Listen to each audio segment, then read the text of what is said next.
எப்பவுமே ஆண்டவர் வந்து பின்னாடி இருந்து நம்மளை புஷ் பண்ணுவாரு. இல்ல, உன் மேல நான் பெரிய திட்டம் வச்சிருக்கிறேன், நீ நிறைய செய்யணும், நீ நிறைய பண்ணணும், நீ சாதாரணமானவனா இருந்தும் ஒன்ன கொண்டு அசாதாரணமானதை நான் செய்வேன்னு சொல்லி ஆண்டவர் பின்னாடி இருந்து நம்மளை புஷ் பண்ணுவாரு. அதான் அவர் விசுவாசத்தை துவக்கிறவரும் விசுவாசத்தை முடிக்கிறவருமாய் இருக்கிற கர்த்தர். ஆனா நம்ம சப்போர்ட் பண்ணலன்னு வச்சுக்கோங்களேன், நம்ம ரெஸ்பான்ஸ் பண்ணலன்னு வச்சுக்கோங்களேன், நம்ம அதை ரிஜெக்ட் பண்றோம் அப்படின்னு சொன்னா ஆண்டவர் சில நேரத்துல ரொம்ப அமைதியாயிருவார். அதனால இந்த ஜெபத்துல இந்த சத்தத்தை கேட்கிற யாராவது ஒருத்தர் வந்து ஒரு பெரிய நோக்கத்தோட டிராவல்ல ஆரம்பிச்ச நீங்க வந்து இடையில ஒருவேளை ஸ்ட்ரக் ஆகி நீங்க நிக்கலாம். ஒரு பாதி வழியில நீங்க ஸ்ட்ரக் ஆகி நின்று அடுத்த ஸ்டெப்பு நீங்க எடுத்து வைக்க முடியாம ஏதோ ஒண்ணு வந்து உங்களை பின்னாடி பிடிச்சி அப்படியே இழுக்கலாம், அப்படியே இந்த இடத்துல தேங்குனது மாதிரி நிக்கிறது மாதிரி உங்களை வச்சிருக்கலாம். ஆனா நீங்க இன்னைக்கு ஒரு தீர்மானம் எடுங்க, இப்படிதான் இருக்கும், அப்படிதான் வரும். வேதம் சொல்லுகிறது, நீதிமான்களுக்கு வரும் துன்பங்கள் அநேகமா இருக்கும், அநேகமா இருக்கும். சாதிக்காதவங்களை விட சாதிக்கணும்னு நினைக்கிறவங்களுக்கு தான் துன்பங்கள் அதிகமா வரும்.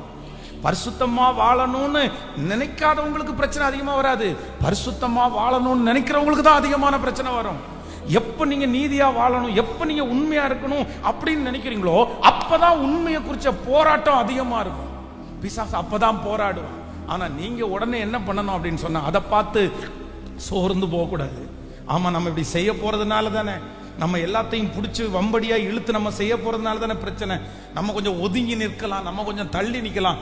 இந்த மாதிரி பிசாசு உங்கள்கிட்ட பேசிட்டே இருப்பான், பேசிட்டே இருப்பான். ஒதுங்கி நெல்லு, ஒதுங்கி நெல்லு, நீ போர்லன்னா அந்த இடத்துல இந்த இடத்துல அவமானம் உனக்கு வந்திருக்குமா, இந்த இடத்துல உன்னை இது பண்ணிருப்பாங்களா, நீ என்ன பண்ணனா, அதனால தானே உனக்கு இவ்வளவு அவமானம், அதனால தானே இப்படி பேசுறாங்க அப்படின்னு சொல்லிட்டே இருப்பான். நீங்க ஒரு நாளும் சத்துருடைய வார்த்தைக்கு செவி கொடுக்கவே கூடாது. ஏன்னா நீங்க அடைய போடுகிற மேன்மை ரொம்ப பெருசு, நீங்க அடைய போடுகிற உயர்வு ரொம்ப பெருசு. இது அற்பம், இது சொற்பம். இப்ப புரிஞ்சுக்காதவங்க 5 வருஷம் தாண்டி புரிஞ்சுக்குவாங்க, இப்ப புரிஞ்சுக்காதவங்க 10 வருஷம் தாண்டி புரிஞ்சுக்குவாங்க. ஆனா புரிஞ்சுக்கிறதுக்கு ஒரு காலம் வரும். உங்களுக்கு விரோதமாய் பேசப்படுகிற குற்றப்படுத்துகிற அத்தனை நாவுகளையும் நீங்க குற்றப்படுத்துகிற ஒரு நாள் வரும், நீங்க குற்றப்படுத்துகிற ஒரு நாள் வரும். உங்களை விரல் நீட்டுகிற, உங்களை கை காமிக்கிற அத்தனை பேரும் தன்னுடைய கைகளை அடக்கி கொள்கிற ஒரு நாள் வரும். அது எப்ப தெரியுமா? அவங்க கண்களுக்கு முன்பாக உங்களுடைய வளர்ச்சியை பார்த்து பிரமிப்பார்கள். அதனால நம்முடைய மனசை, நம்முடைய சிந்தைய, வாலிப தம்பிங்க தங்கச்சிங்க நிறைய பேர் இருக்கிறீங்க, உங்களை எதுக்கு நேரா நீங்க உங்களை மோட்டிவேட் பண்ணணும்னா வளர்ச்சிக்கு நேராய், வளர்ச்சிக்கு நேராய்.